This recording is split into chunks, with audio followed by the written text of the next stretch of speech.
Prelims की तैयारी में जब आप क्वेश्चंस को सॉल्व करके अपनी स्टैंड को जज करते हैं, there are certain additional support which you must take to your stride. इस साल फरवरी में जियो साइंटिस्ट का एग्जामिनेशन कंडक्ट कराया गया यूपीएससी द्वारा।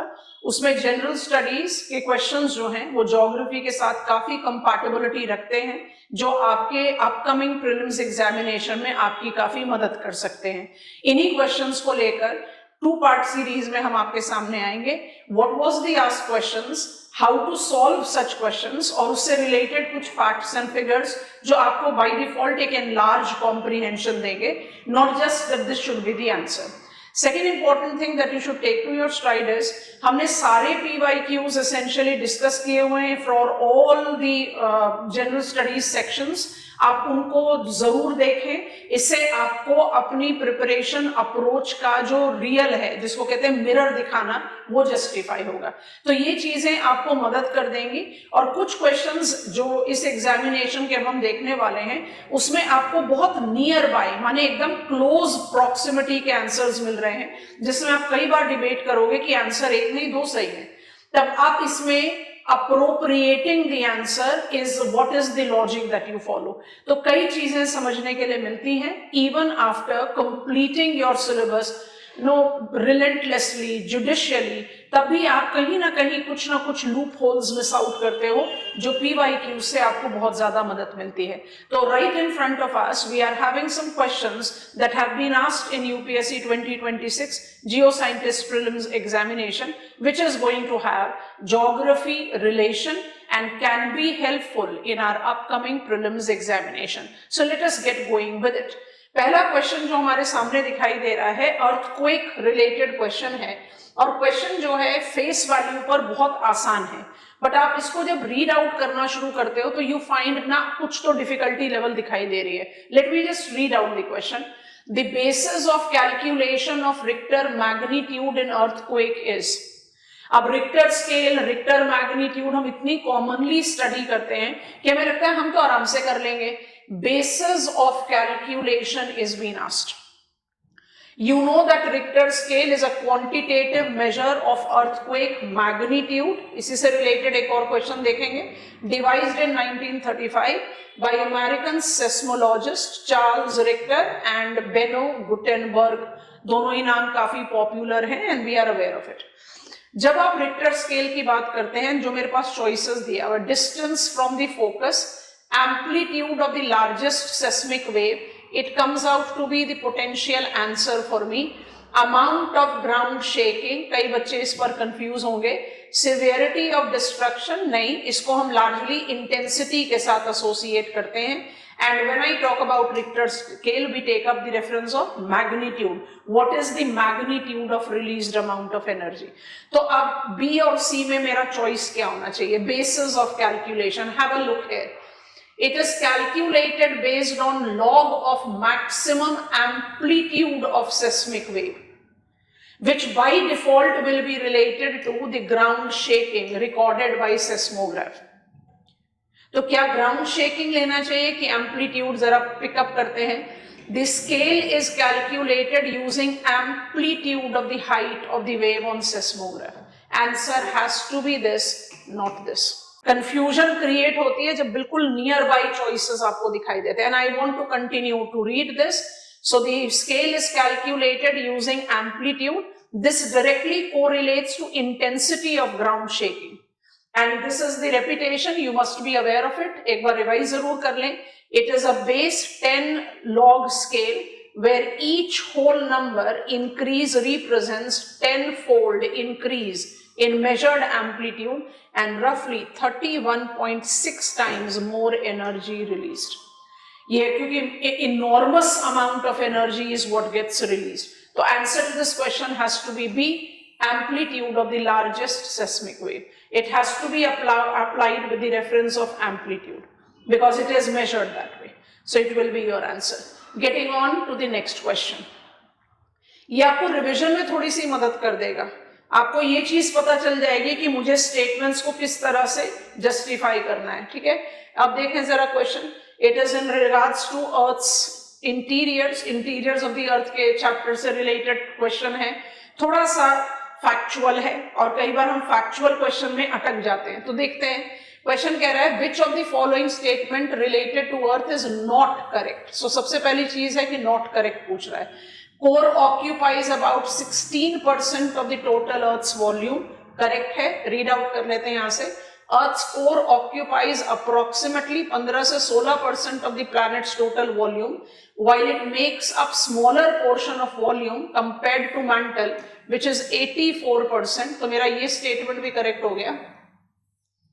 The core represents roughly 33% of Earth's total mass due to its high density, sorting, differentiation, nickel and iron, right? So mass के में पॉइंट पर ये हाईएस्ट है, बट वॉल्यूम में मेंटल है। मेंटल का हमने आपको बता ही दिया, 84% of Earth's volume, so that is done.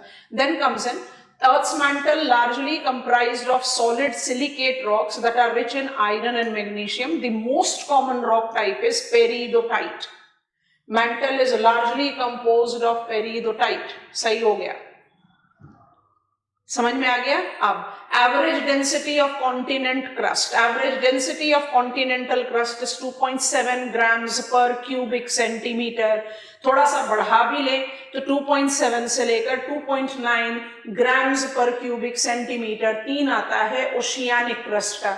इसलिए आप एनसीईआरटी में पढ़ते हैं ना, continental crust is granitic and oceanic crust is basaltic, क्योंकि continental crust lighter density material से मिला है। तो क्वेश्चन पूछ रहा है which is not correct, so this is not correct and this is your answer.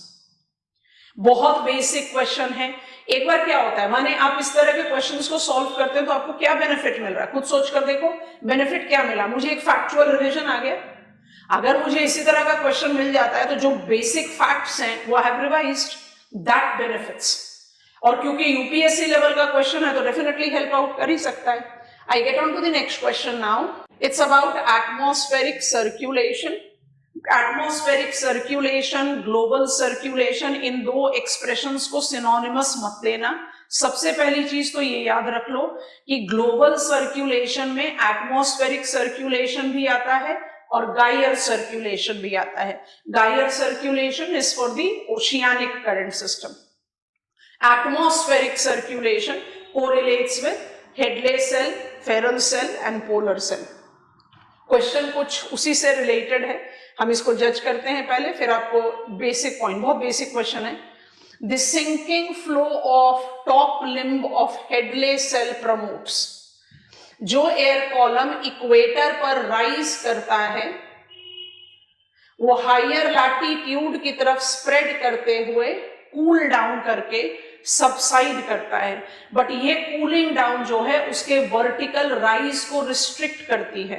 And it is very important for us to understand कि जो आपका सब ट्रॉपिकल हाई प्रेशर है वो मैकेनिकली जेनरेटेड एयर प्रेशर, और हर हाई प्रेशर सब्सिडेंस के साथ correlate करता है जहां पर ड्राई कंडीशंस होंगी। क्यों? Every subsiding air column will be related to atmospheric stability. Clear sky, cloudy नहीं होगी तो बारिश कहां से होगी, ठीक है। तो sinking flow of the top limb of Hadley cell promotes, choices हैं drying and warming of air, evaporation of oceanic water, katabatic winds, condensation of moisture. Answer has to be drying and warming of air.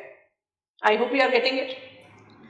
Because we are taking it as atmospheric circulation. जो आपके cells हैं, ये हमने details दे दिया. Let me read it out. At equator, the ground is intensively heated by sun.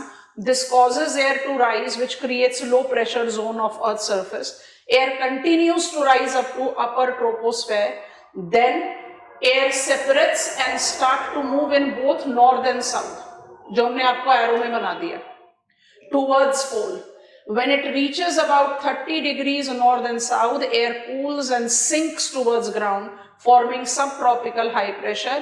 As air sinks, it becomes warmer, drier, creating little cloud, low rainfall, with deserts found. So you are absolutely taking it with reference to drier condition. आसान question, I think it is comfortable, ठीक है।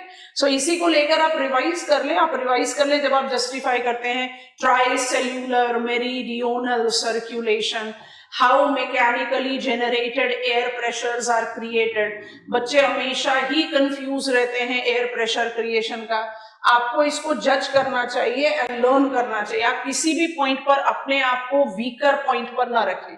मतलब आप ऐसे जज करो कि जब आपने इक्वेटर से राइजिंग एयर कॉलम जनरेट किया, it is because of warm, और जब आप पोल पर आ गए हो तब आप सबसाइडिंग एयर कॉलम क्रिएट कर रहे हो because it is cold. So rising results in adiabatic cooling.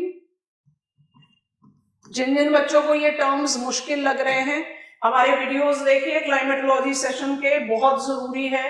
Question का नेचर बहुत बेसिक से टेक्निकल हो सकता है, and when the nature of the topic is technical, I think you need to say understand it and apply it. और जब यहाँ की बात कर रहे हैं तो हमारे पास अप्लाई होगा एडियाबैटिक वार्मिंग, ठीक है।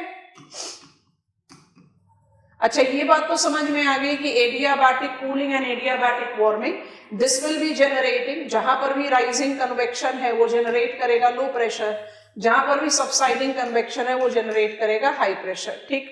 अब हमारे प्लैनेट का शेप देखना है। हमारा प्लैनेट का शेप है geoid, it's sphere, distorted sphere. तो जब rising air column cool down करके, हम यहाँ ट्रोपोपॉज बना देते हैं, you know the height of tropopause. Tropopause को आप पॉजिंग और अल्टीमेट लिमिट ऑफ ट्रोपोस्फेयर कहते हैं, जो जहां पर वर्टिकल मिक्सिंग को पॉज डाउन करे। तो rising air column cool down करके उस हाइट तक पहुंच जाएगा जहां पर फिर वो राइज नहीं कर पाएगा। तो राइज नहीं करेगा तो it will divide itself into branches moving both northern and southern hemisphere. Southern hemisphere में मिरर को जस्टिफाई करें। जब ये हायर लैटिट्यूड की तरफ जा रहा है तो इसको कम एरिया ऑक्यूपाई करना है। इक्वेटर बल्ज है, पोल पर एरिया कम है, कम एरिया ऑक्यूपाई करना है। तो जब ये हायर लैटिट्यूड की तरफ जा रहा है, ये कंट्रैक्ट होता है। Contraction modifies its volume, it becomes denser and starts subsiding. ये सबसिडेंस 30 डिग्रीज नॉर्थ और 30 डिग्रीज साउथ पर सब ट्रॉपिकल हाई जनरेट करता है। और बिल्कुल वैसे ही जब आप हाई प्रेशर से you create movement of surface wind towards सब पोलर रीजन। ये अपर एयर विंड की बात थी, ये सरफेस विंड की बात है। व्हेन हाई प्रेशर से विंड मूव करे, इसका पर्पस तो है कि इक्वेटर पर पहुंचो, पर जब ये मूव कर रही है टुवर्ड्स 60th पैरेलल, क्या हो जाएगा? It has to expand to cover up the area, क्योंकि अर्थ का शेप ऐसा है।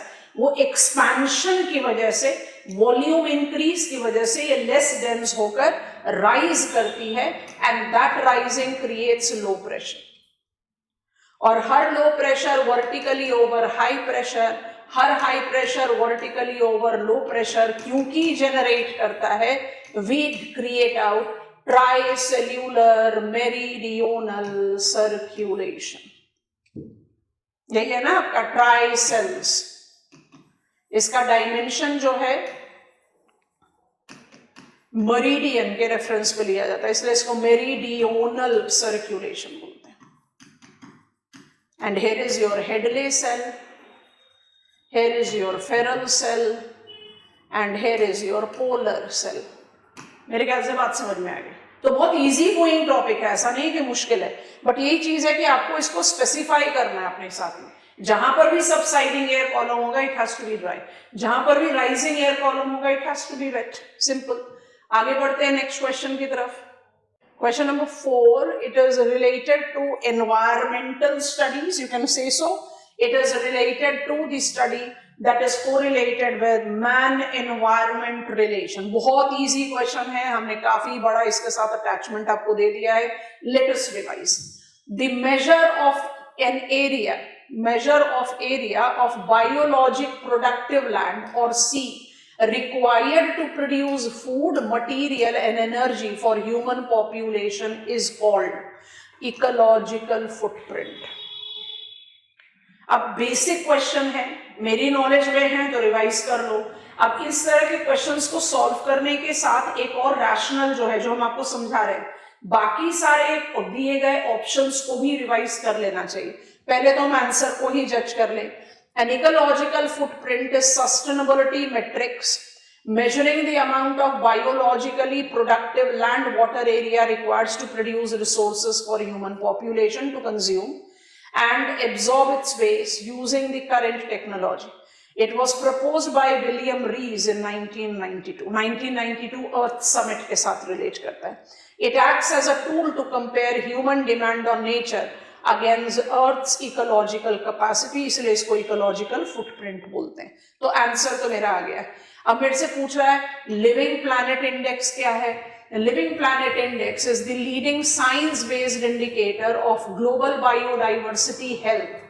ग्लोबल बायोडाइवर्सिटी हेल्थ, ये की एलिमेंट्स को पिकअप कर लीजिए, क्योंकि आप जब रैशनली फुली इस्तेमाल करना चाहते हो your time devoted to solve such question, तो जितने अटैचमेंट है ना साथ में उसको भी अपना फुल प्रूफ तैयार कर लेना चाहिए. आपसे लिविंग प्लैनेट इंडेक्स पर क्वेश्चन पूछा जा सकता है. Measuring trend of over 34,000 wild population covering more than 5,400 species from 1970 to 2020, managed by Zoological Society of London and World Wildlife Fund. It tracks the changes in vertebrate species, mammals, bird, fish, reptiles and amphibian. तो living planet index जो है वो number of species change को जज कर रहा है. तो it is the indicator of biodiversity loss, that is more real. Biodiversity enlargement तो डेफिनेटली रियल नहीं है. मुझसे पूछा गया कार्बन फुटप्रिंट, ये काफी कॉमनली जाना जाता है और कई बार बच्चे इसमें कंफ्यूज हो जाते हैं. Carbon footprint and ecological footprint. Carbon footprint is the total amount of greenhouse gases including carbon dioxide, methane released in atmosphere as a result of human activity. So you are talking about greenhouse gases emissions, such as energy consumption, transportation, production measured in tons of carbon dioxide equivalent CO2e. हमने बहुत elaborately समझाया हुआ है, ये आपको sessions लिए हैं हमने of environment, ecology, climate change. Please देखें. It quantifies an individual's, an organization or product's direct, indirect contribution to the climate change. क्योंकि जब आप बात करते हो ना long lived greenhouse gases including reference of IPCC, तो खाली कार्बन डाइऑक्साइड थोड़े ना है, list of greenhouse gases है. IPCC long lived greenhouse gases में carbon dioxide, methane and nitrous oxide को लेती है. तो ग्लोबल असेसमेंट में we convert them to carbon dioxide equivalent, और वही कार्बन डाइऑक्साइड इक्विवेलेंट हमें कार्बन फुटप्रिंट के बारे में बताता है. डिटेल्स में समझा रखा है, नहीं देखा है तो उसको जरूर देखेंगे. अब आप हमसे लास्ट चॉइस पूछा था carrying capacity is the maximum population size of species that species specific environment can sustainably support over time without destroying its resource base. It is determined by limiting factor like food, water, habitability, representing the point where population growth stabilizes. Carrying capacity को आप किसके साथ relate करते हो? जहां पर ecological capacity of a given environment ceases, जिसको आप रिलेट करते हो लिमिटिंग फैक्टर से. सिंगल एक्सेस, डुअल एक्सेस, जिसमें आप कॉम्पिटिटिव रिलेशन को जज करते हैं. तो हमने सबकी डेफिनेशन आपको बता दी और आंसर बता दिया. It's ecological footprint. I think it is done. ठीक है, इन चारों की डेफिनेशन अपने रिविजन में ले लीजिए and that is how you are best utilising what we are trying to understand right now. Face value पर बहुत आसान क्वेश्चन, हम हमेशा ऐसे बोलते हैं फेस वैल्यू पर आसान क्वेश्चन बट अदरवाइज थोड़ा सा ट्रिकियर क्वेश्चन. ट्रिकियर इसलिए क्योंकि आप लेंथ ऑफ द क्वेश्चन देखो, अरे इतना छोटू सा क्वेश्चन, बट इस छोटू से क्वेश्चन में जो जितने चॉइसेस आपको दिए हुए हैं ना वो सब के सब एकदम क्लोज प्रॉक्सिमिटी में है. आप जरा जज करके देखना, ध्यान से देखना. हम क्वेश्चन को रीड करेंगे, उसके बाद फिर I will be reading on the information that I have added. Which one of the following is not related to Andean type of mountain building? Andean type of mountain building, पहली चीज young fold mountain है, दूसरी चीज सरकम Pacific belt के साथ related है, तीसरी चीज is an example of oceanic continent convergence, चौथी चीज कन्वर्जेंस के साथ डिस्ट्रक्शन है.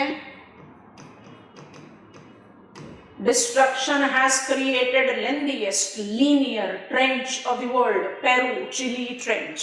Indian cordilleras. अब हम क्वेश्चन को रीड करते हैं। ये कह रहा है कौन सा नहीं रिलेट कर रहा है इंडियन टाइप से। एम्प्लेसमेंट ऑफ बैथोलिथ्स, एक बेसिक पॉइंट पे बच्चा बोलेगा जी इसको डाल दो, हम कहेंगे बिल्कुल भी नहीं, देखो यहाँ पर it typically results in significant crustal thickening where emplacement of large batholith occurs as magma rise from the melting mantle wedge and subducted material intruding the thickened continental crust. These batholiths, as ND's batholith of Peru, represents solidified magma chamber that drive thermal uplift. Not पूछ रहा है, ये तो सही है। आगे बढ़ते हैं। डेवलपमेंट ऑफ एक्रीशनली वेज, कोई भी कन्वर्जिंग बाउंड्री होगा तो वो एक्रीशनल वेज तो बाय डिफॉल्ट क्रिएट करेगा। फिर भी रीड कर देते हैं। As ocean continent convergent margin driven by subduction, accretionary wedge comprising scraped off marine sediment and oceanic crustal fragment deforms, uplift and thickens along the continent edge. तो भाई ये भी सही है। फिर पूछ रहा है बिल्डिंग ऑफ वोल्केनिक आर्क, अगर ओशियानिक वोल्केनिक आर्क बोलता तो ये गलत हो जाता। वोल्केनिक आर्क बिल्कुल है। कैसा वोल्केनिक आर्क देखें जरा।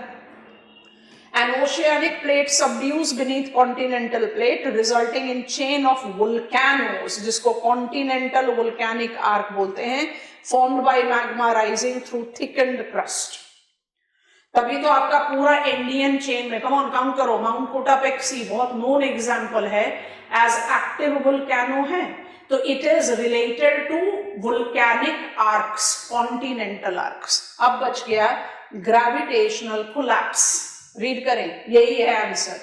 Indian type of mountain building is primarily driven by compressional forces from the subduction of oceanic lithosphere under continent, causing crustal thickening and uplift rather than gravitational collapse.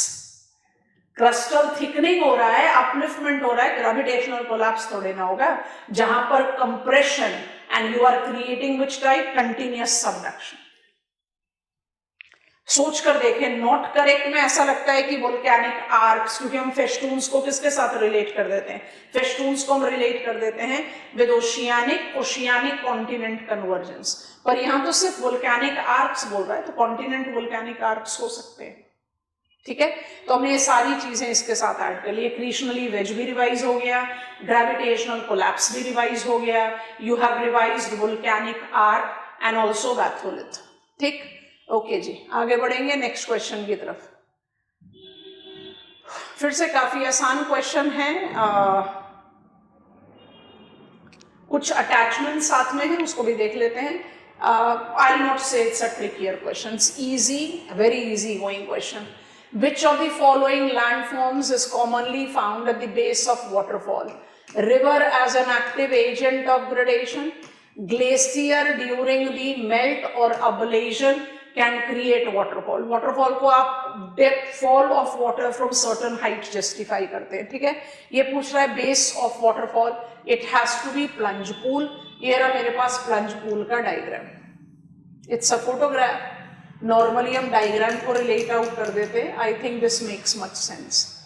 जहां पर falling force of water आएगा, जहां पर falling force of water आएगा, वहां आप bye default एक erosional crater, hollow create करते हो। इसी हॉलो को आप प्लंजिंग पूल बोलते हैं। Plunging force of water has created the depression, पानी गिर रहा है तो पानी वहां इकट्ठा होगा ही।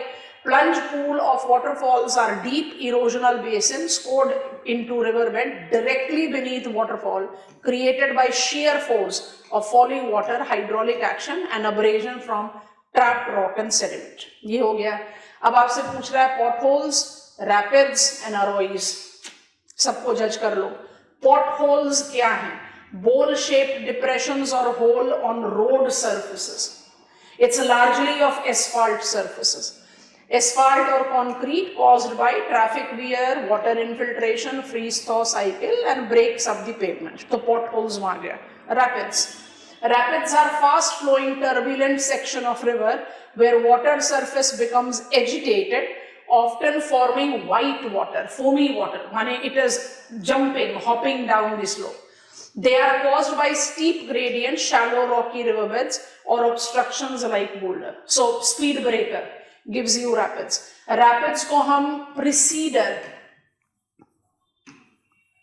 of waterfall बोलते हैं, बट कोई गारंटी नहीं है कि हर वाटरफॉल पहले रैपिड था या हर रैपिड बाद में वाटरफॉल बनेगा. दोनों अलग अलग फीचर्स है, right. And then comes arroyos. Arroyos are correlated with bolsons. आप प्लेटफॉर्म फीचर जीसी लियोंग और एनसीईआरटी के रेफरेंस में पढ़ते हो, हमने काफी डिटेल्स में आपको समझाया है. अरोइज वो होते हैं, वो let me read, those basins जहां पर रेनी सीजन में रन ऑफ है, large part of the year में पानी होता ही नहीं. Arroyos are dry, steep gullies, washes or creek beds found in arid, semi-arid areas that temporarily fill with water during heavy rainfall or flash flood. माने वो river valley जिसमें साल के major part में पानी नहीं होता, पर जब भी बारिश होगी तो वहीं पर you will have that. So it's a sort of a गली इरोजन. ठीक है. आंसर यहाँ पर प्लंज पूल है. प्लंज पूल में काफी मेजर रिसोर्स एक्यूमुलेशन भी होता है, क्योंकि वाटर वहां पर मेल्ट, वाटर वहां पर डिप्रेशन क्रिएट करके जमा हो रहा है ना, तो it will help there.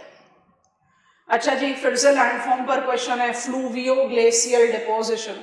Fluvio glacial deposition को आउटवॉश प्लेन के साथ रिलेट किया जाता है. आप सबसे पहले इसको रिमाइंड कर ले, ये मेरा आउटवॉश प्लेन है. आउटवॉश प्लेन का development sequential, seasonal, regular freeze thaw activity of glacier की वजह से होता है. जब आप आउटवॉश प्लेन की बात करते हो तो आप किसकी बात करते हो? Deposition that of material that was generated by glacier, पक्का, but it is transported and deposited by the partially melt water, इसलिए उसको फ्लूवियो ग्लेशियल बोलते हैं. पानी और ग्लेशियर मिक्स है. ठीक है. सो फ्लूवियो ग्लेशियर और glacio fluvial deposits are sediments, primarily sand and gravel, laid down by melt water streams. Melt water streams को braids बोलते हैं, ये टर्म भी रिवाइज कर लो. flowing from melting glacier and ice sheets. Unlike unsorted glacier till, these material are typically stratified, that is they are layered, sorted by grain size, rounded by water transport. They are deposited in front of outwash plain, within और beneath the ice. कहीं पर भी deposit हो सकते हैं. beneath the ice भी हो सकते हैं, within the ice भी हो सकते हैं, फ्रंट पर भी हो सकते हैं. ठीक है. कैरेक्टरिस्टिक्स बता दिए. अब रीड करते हैं. Consider the following statements regarding fluvio-glacial deposit. Melt water can deposit sediment on, in, under or along margins of glacier. सही हो गया ना? हो गया. अब इस फीचर को देखो, ये जितने भी डिप्रेशंस फिल्ड विद वाटर बनेंगे, इन सबको आप बोलेंगे केटल. जो भी डिप्रेशन मेल्टेड वाटर से फिल होकर बनता है उसको केटल बोलते हैं आउटवॉश प्लेन में. अगर ये माउंटेनस एरिया में है तब आप इसको बोलते हैं पैटरनॉस्टर लेक, और जो सर्फ का लेक होता है उसको आप बोलते हो टार्ल लेक. हमने लेक वाले चैप्टर ऑफ जीसी लियोंग में इसको बहुत क्लियरली समझाया है. तो जितने भी, चाहे मोरेनिक डैम्ड लेक हो, चाहे फिल्ड अप वाटर डिप्रेशन हो, आप उनको केटल लेक बोलते हो. ठीक. केटल लेक हुआ. आप जब कंटिन्यूअस रिजेस ऑफ डिपॉजिट्स की बात करते हो तो आप उसको एस्कर बोलते हो. जो छोटे छोटे डिपॉजिट्स होते हैं उनको आप स्मॉल साइज ड्रमलिन बोलिए, जिनका स्ट्रॉस एंड भी होता है, या आप उसको केम्स बोल सकते हैं. छोटे साइज के केम्स होते हैं कंपैरेटिवली, माने ये इंडिविजुअल माउंट्स हैं, और एस्कर्स क्या हैं? रिजेस हैं, कंटिन्यूअस डिपॉजिट. ठीक. अब बाकी को रीड कर लेते हैं. Eskers are sinuous, sometimes discontinuous ridges formed of sand, gravel and boulder, can range up to 200 meter in height, 3 kilometer in width and 100 kilometer or more in length. Confuse करने के लिए है, ridges हैं, बिल्कुल सही है. Came terraces are formed by lateral or frontal accumulation of fluvio-glacial deposit along ice margin. ये थोड़ा सा डाउट क्रिएट करता है क्योंकि हम केम्स को किसके साथ एसोसिएट कर देते हैं? Isolated mounts. तो यहाँ रीड करते हैं. आउटवॉश प्लेन को बोलते हैं सैंदूर, जो वाइड फैन शेप डिपॉजिट है, braided stream in front of glacier mouth. ये बता दिया आपको. Eskers are long winding ridges of sand and gravel deposited by subglacier stream.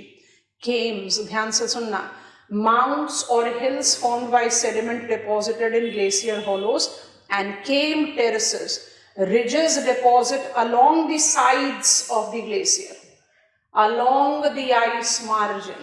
तीनों करेक्ट हैं, डी होगा आंसर, किसी को भी गलत में नहीं डाल सकते। माने easy going question, it's not a difficult question but of course factual, you have to take the factual details to your strike. ठीक है, आगे बढ़ेंगे।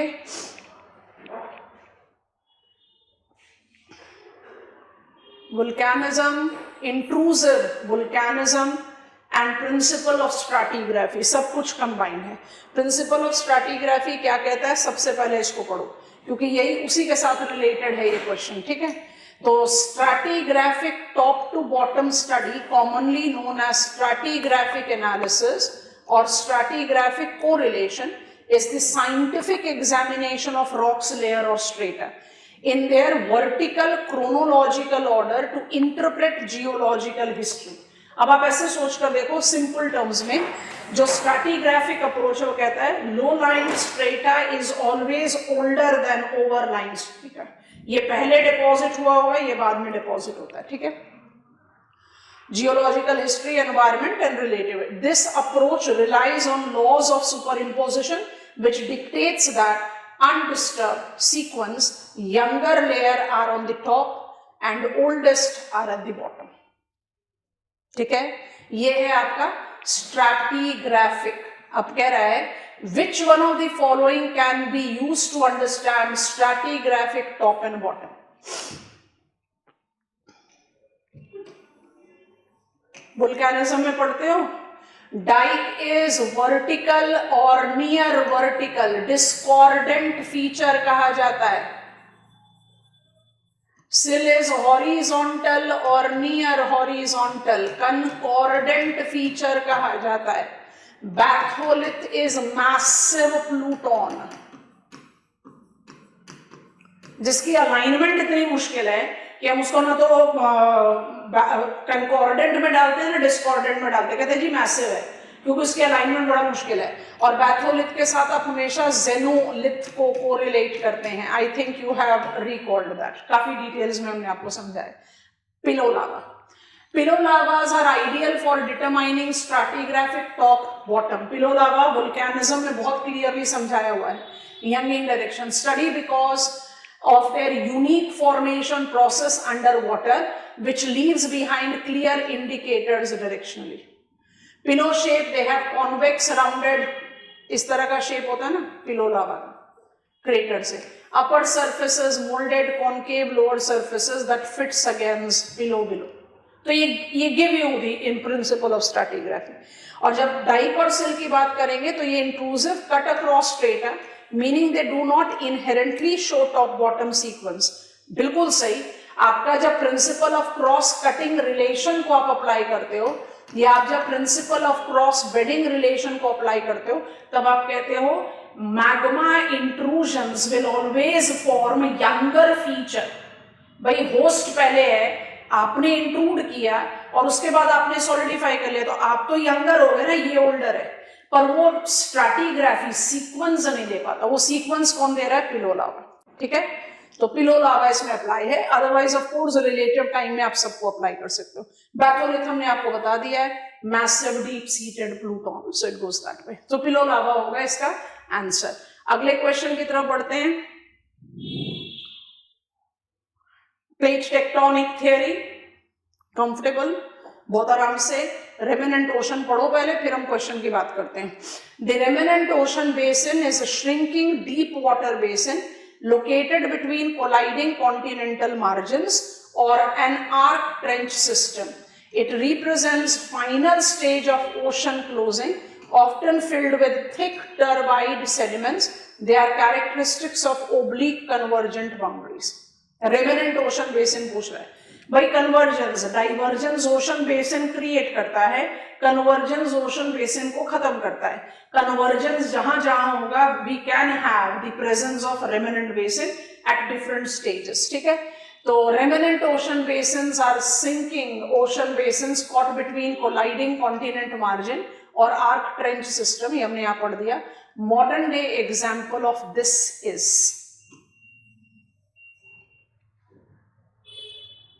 पर्शियन गल्फ को कॉन्टिनेंट शेल्फ का एक्सटेंशन बोलते हैं। रेड सी डाइवर्जिंग बाउंड्री पर है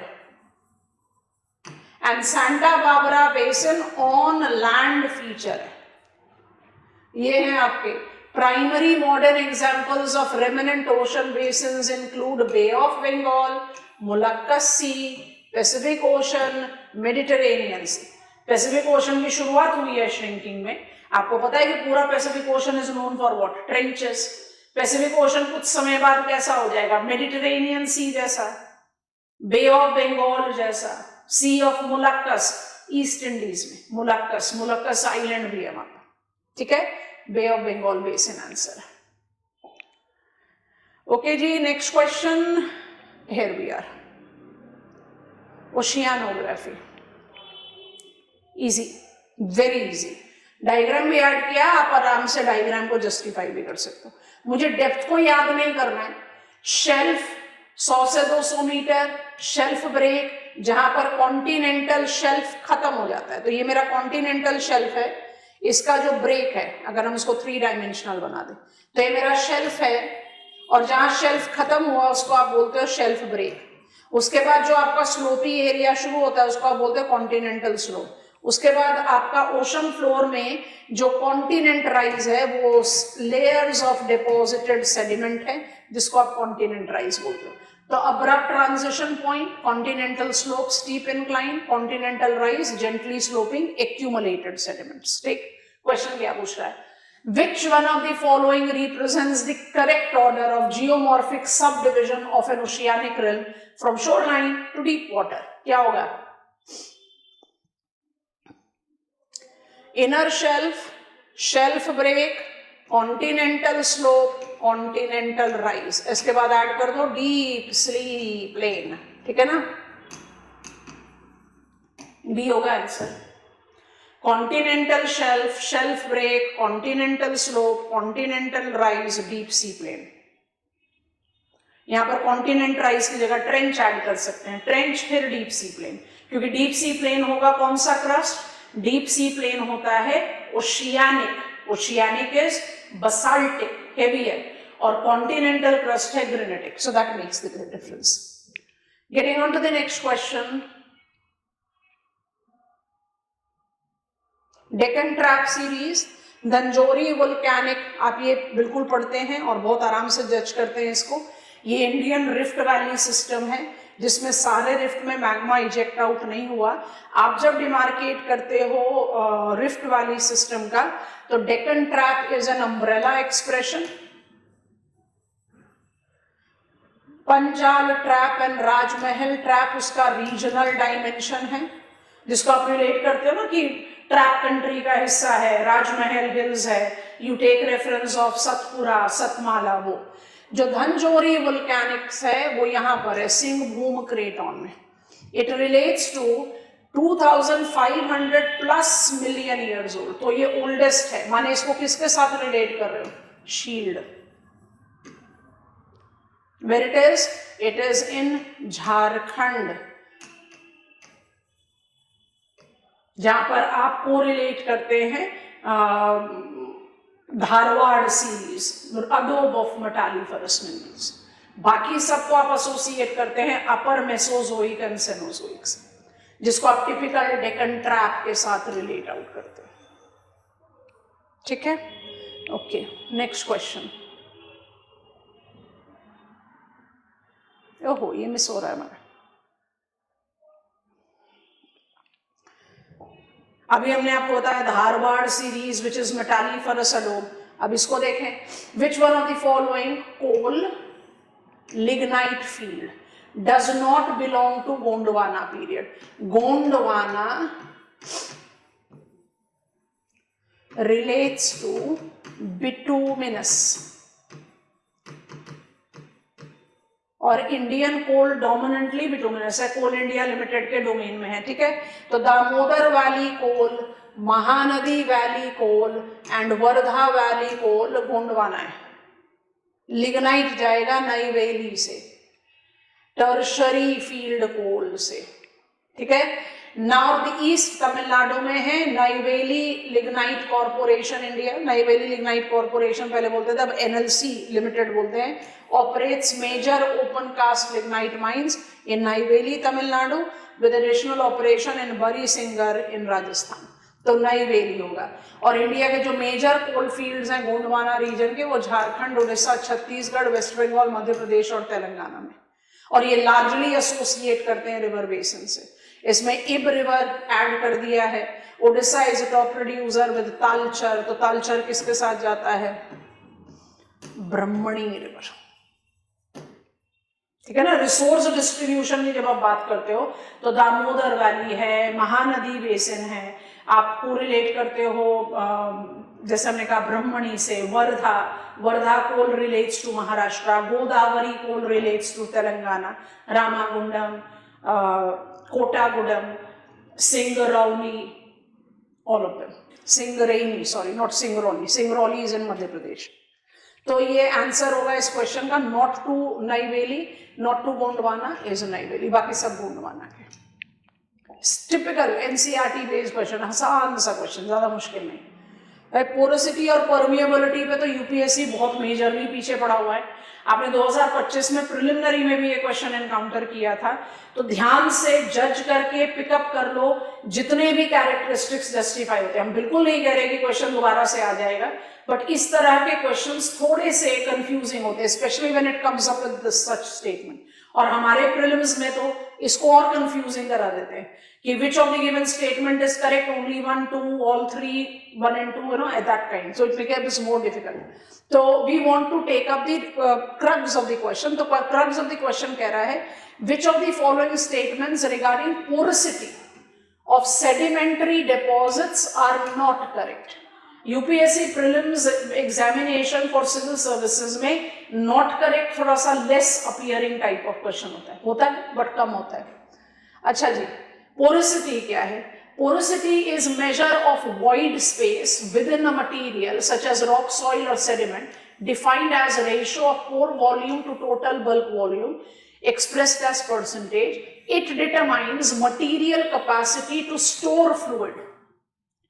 And porosity depends on, क्योंकि क्वेश्चन पूछ ही रहा है पोरोसिटी का कैरेक्टरिस्टिक्स, सॉर्टिंग पर डिपेंड करता है। Well sorted material will have higher porosity. Packing arrangement पर डिपेंड करता है, loosely packed grain create higher porosity. Shape पर डिपेंड करता है, rounded particles results in more porosity. Composition and history पर डिपेंड करता है, rock type, diagenetic history and degree of cementation, क्योंकि डिग्री ऑफ सीमेंटेशन क्या डिटरमाइन कर देगा, कितना कॉम्पैक्ट अरेंजमेंट है कि नहीं है। And then depth of the burial.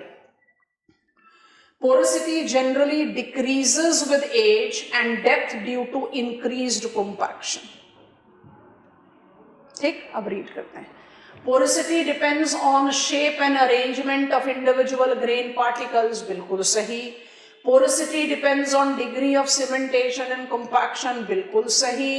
Porosity increases with the depth of burial in sedimentary rock subject to compaction, बिल्कुल गलत। Well sorted sedimentary deposits have higher porosity than poorly sorted sedimentary deposit, correct। तो porosity का determining characteristics भी learn कर लिया और answer भी जज कर लिया। जितना कॉम्पैक्शन होगा, compaction will reduce the capacity to store water, so porosity will decrease with increasing depth. Okay जी, नेक्स्ट क्वेश्चन की तरफ चलें।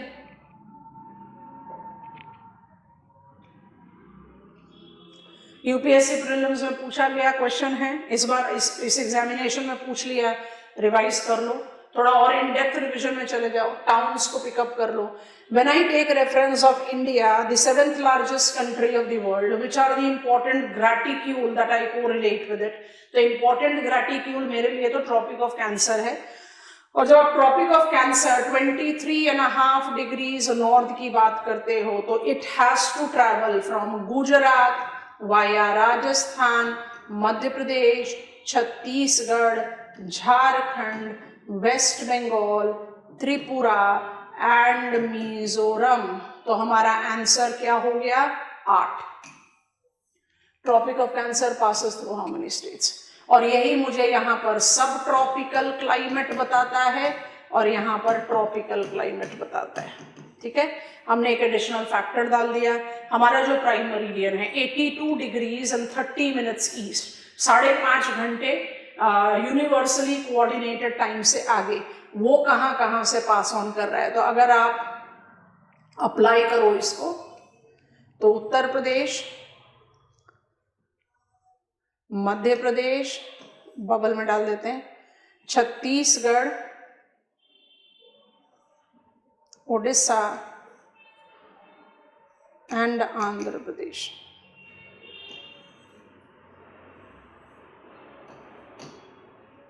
तो छत्तीसगढ़ एंड मध्य प्रदेश हो गए दो स्टेट्स जहां से दोनों मेजर ग्रेटिट्यूड रिवर्स करते हैं। आसान क्वेश्चन है, इस तरह के क्वेश्चंस आपको रिवाइज करने चाहिए। बांग्लादेश के साथ कौन कौन सी स्टेट्स का बॉर्डर लगता है, नेपाल के साथ किस किस का लगता है, कौन से स्टेट्स है जिनका इंटरनेशनल बॉर्डर ही नहीं है। Questions can be asked that way. Of course बहुत ज़्यादा नंबर ऑफ क्वेश्चंस नहीं होते, बट क्वेश्चंस होते हैं, और इस तरह के questions throw away marks question होते हैं, हाथ से छूटने चाहिए नहीं। आइए जी, with reference to water vapour in atmosphere which of the following statements are correct. Water vapour is trace variable active constituent of atmosphere. It's the critical atmospheric component that determines air stability through latent heat release during condensation, driving convection and storm. It acts as greenhouse blanket by absorbing both, absorb करता है water vapor, incoming solar radiation and outgoing terrestrial radiation, regulating Earth's temperature, preventing extreme heat. अब question को read करते हैं। With reference to water vapor in atmosphere, which of the following statement is correct? It contributes to stability and instability of air, correct. It acts as blanket allowing Earth neither to become too cold and too hot, correct. Both 1 and 2. ये आपका rising air column, air parcel and adiabatic cooling effect है।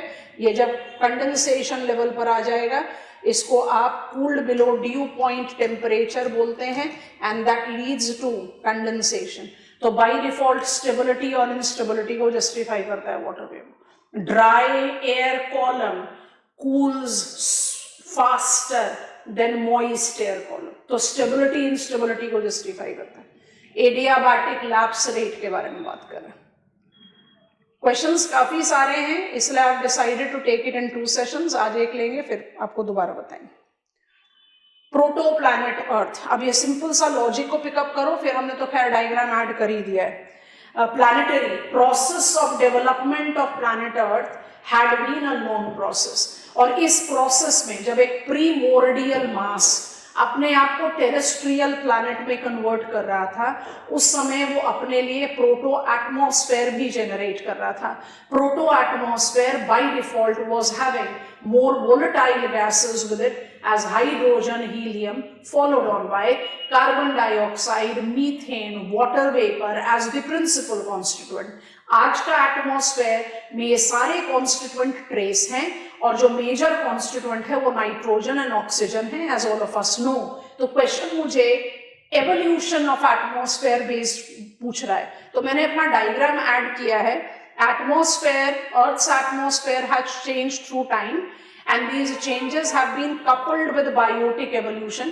Basically, क्योंकि of course carbon dioxide CO2 का chemical disintegration भी oxygen release करता है, no denial, लेकिन carbon sinks and releasing free oxygen has been principally facilitated by photosynthesis. ठीक है, तो हम जब ओरिजिन ऑफ द अर्थ की बात करते हैं, earth trapped gases from photoplanetary disc, hydrogen helium escapes to air, volcanic gases accumulates, ठीक है ना, सेकेंडरी एटमॉस्फेयर जनरेट हुआ जिसमें water vapour, carbon dioxide and sulphur dioxide origin कर रहा है, and then photochemical synthesis of organic chemicals, and that led to green algae, origin of multicellular life, resulting into the present value of blue planet combined with life.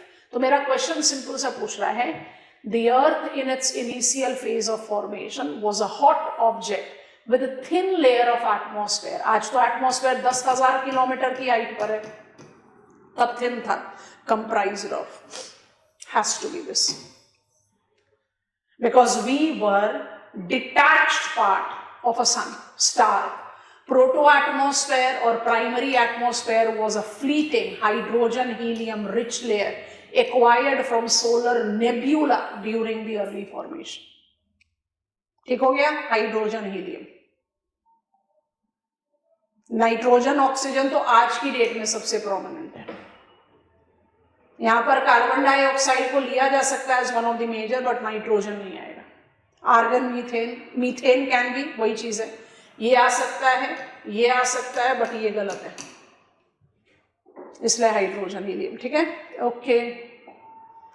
Hydrogen helium layer अब outer atmosphere में गया. Celestial studies also correlate to geography. Origin and evolution of solar system. You have to be aware of some of the terrestrial demarcation. अभी हमने proto planet earth की बात करी है, अब हम मून के फॉर्मेशन वाले क्वेश्चन को देख रहे हैं. Which one of the following refers to the big splat? It is formation of moon. The big splat theory or a giant impact hypothesis proposes that moon formed roughly 4.5 billion years ago when a Mars-sized protoplanet, often named as Theia, struck the young molten Earth. This violent collision, तभी इसको बोलते हैं big splat, ejected immense amount of debris. ये Mars-like object आके crash कर गया, इसने immense amount of energy को release out करा into orbit, which eventually collides to form moon. अब ये क्या कर गया? It started revolving around Earth and eventually condensed to form the only natural satellite of our planet, moon. So big splat goes with formation of moon. Protoplanet Theia crashing into protoplanet Earth. Okay ji.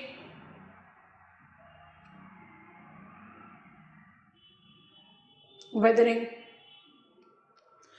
In situ disintegration and decomposition of rock is called weathering. Weathering can be categorized as biological, physical and chemical. Weathering is facilitated by organisms, plants, sunlight, precipitation, regular freeze-thaw activity along with chemical reactions that by default look in for water. Water इतना major pre requisite है chemical weathering के लिए कि chemical weathering को हम इतना prominent कहते ही नहीं डेजर्ट एरिया में. ठीक है, अब जरा क्वेश्चन को रीड कर लेते हैं, उसके बाद बॉक्स इंफॉर्मेशन को रीड करेंगे. बहुत आसान क्वेश्चन है. Statement 1 says weathering results in mechanical disintegration and chemical decomposition of rock. बिल्कुल सही. एक in situ ऐड कर लो, मूवमेंट इंक्लूड नहीं होता, जहां पर रॉक है वहीं पर ही टूटेगा.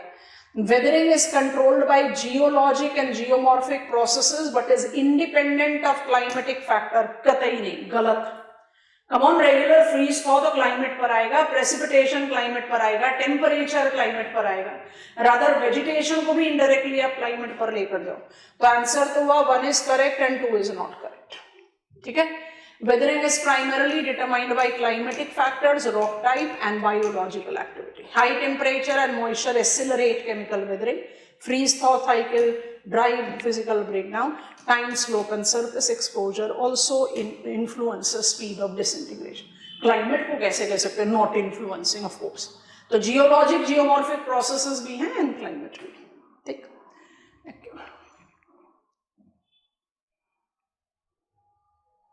Earthquake again. फिर से रिक्टर.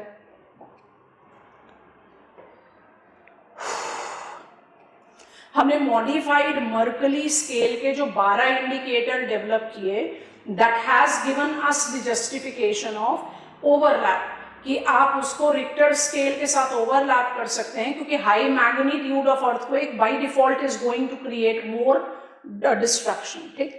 सो क्वेश्चन आपसे स्टेटमेंट्स पूछ रहा है. I want to first read it here. As magma makes it way through the crust of the earth surface, it breaks apart the surrounding rock, creating volcanic earthquake. ठीक. दूसरा, volcanic earthquake are one of the main signs of volcano being restless. अब दूसरा read कर लेते हैं. Tectonic earthquake are caused by the movement of plates when energy accumulated within plate zone is release. Tectonic earthquake are usually larger than volcanic earthquake. इसलिए हम earthquake को volcanism के साथ रिलेट करते हैं, बट फिर भी एक इंडिपेंडेंट प्रोसेस बोलते हैं. पहला स्टेटमेंट बोल रहा है tectonic earthquake originate due to sliding of rocks along the fault plane. बिल्कुल सही. किसी भी रॉक डिफॉर्मेशन के साथ आप अर्थक्वेक को रिलेट आउट कर सकते हैं. Volcanic earthquake is a special class of tectonic earthquake. You can count it correct because volcanism is also constituent of tectonic processes. ठीक है. तीसरा बोल रहा है intensity of an earthquake is measured by Richter scale. Magnitude, intensity is Mercalli scale. Intensity measures shaking strength at a specific location, varying by distance, that is modified Mercalli scale. Magnitude is instrument based, intensity is based on experience of the loss. Richter is magnitude scale, not an intensity scale. इसलिए आप सोच कर देखो, India का जो earthquake map है उसमें जो आप 5 zone, actually 4 zone, zone 5, zone 4, zone 3, zone 2 को डिमार्केट करते हो, उसमें आपने कैटेगरी किसमें डाली है? Modified Mercalli scale, 9 and above, 8 and above, 7 and above, 6. ऐसा क्यों? क्योंकि आप इंटेंसिटी पर अर्थक्वेक हजार्ड रिस्क मिटिगेशन की बात करो, क्योंकि वहां पर इंपैक्ट की बात होती है. Okay ji.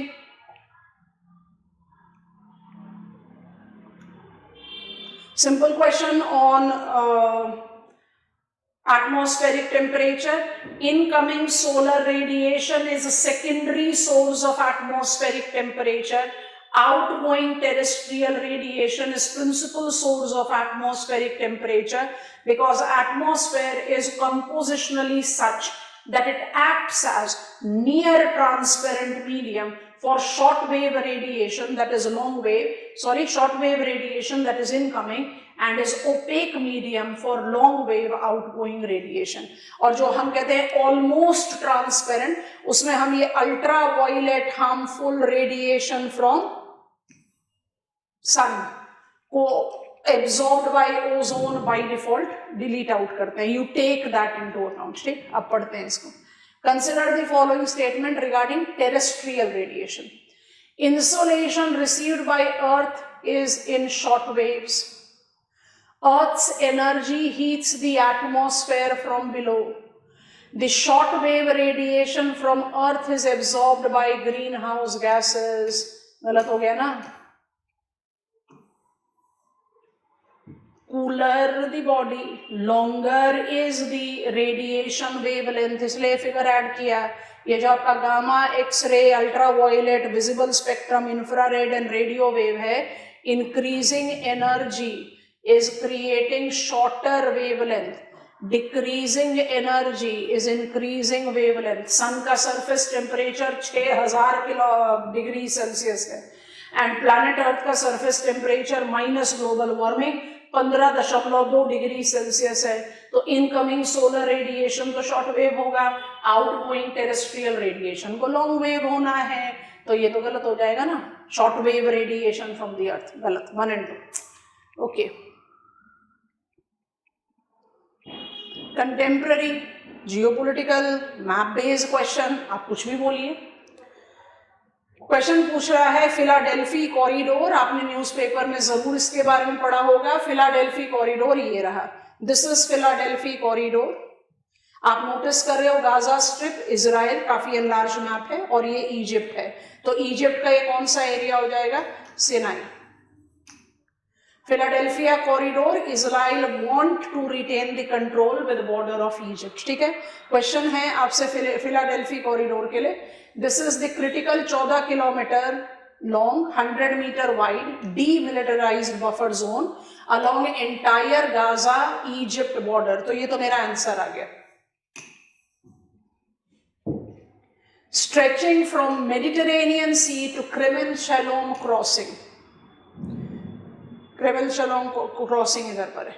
Established under 1979 Camp David Accord, It is key site for controlling smuggling to Gaza, serving as central point in 2024-25 Israel-Hamas ceasefire negotiation. इसलिए क्वेश्चन में आया। तो ये आपका फिलाडेल्फी कॉरिडोर, जितने भी क्रॉसिंग्स हैं जो गाजा के साथ इजराइल में जाते हैं, उन क्रॉसिंग्स को अपनी लिस्ट में ऐड कर लो, क्योंकि मैप बेस्ड क्वेश्चन में वो बाय डिफॉल्ट ऐड किए जा सकते हैं। And finally for today,